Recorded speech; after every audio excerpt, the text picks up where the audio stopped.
સુરતનો વધુ એક યુવક લૂંટેરી દુલ્હનનો શિકાર બન્યો છે। ખારોલના યુવક સાથે લગ્ન કર્યા પછી દુલ્હન રૂપિયા લઈને ફરાર થઈ ગઈ।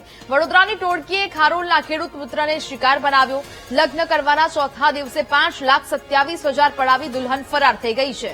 છેતરપિંડીનો ભોગ બનેલા યુવકે દુલ્હન સહિત 4 લોકો સામે ફરિયાદ નોંધાવી છે। ફરી એક વખત આ લૂંટેરી દુલ્હનના કારણે એક યુવક છેતરાયો છે। વડોદરાના દ્રશ્યો દુલ્હન સહિત 4 લોકો સામે ફરિયાદ દાખલ થઈ છે।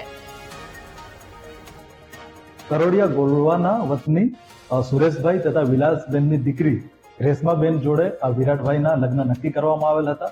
આ લગ્ન નક્કી કરવાના પેટે 2 લાખ કેશ તેમજ અન્ય સોના ચાંદીના દાગીના મળીને કુલ 5,27,000 રૂપિયા એમને આપવાનું નક્કી થયેલ હતું અને ત્યારબાદ ફરિયાદી દ્વારા એમને આપવામાં પણ આવેલ હતા। ખારોલના શિવ મંદિર ખાતે લગ્નની ખોટી વિધિ કરીને આ રેશમાબેન છે એ 4 દિવસ સુધીને ખારોલ જે ફરિયાદી છે એમના ઘરે રહ્યા હતા।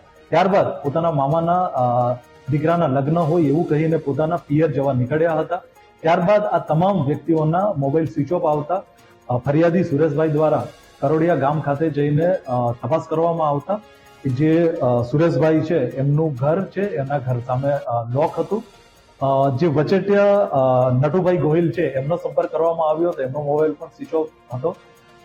આ સમયે સુરેશભાઈને અહેસાસ થયો કે પોતાના જોડે છેતરપિંડી થઈ છે અને ત્યારબાદ સુરેશભાઈ દ્વારા કોઠંબા પોલીસ સ્ટેશનમાં ફરિયાદ નોંધાવવામાં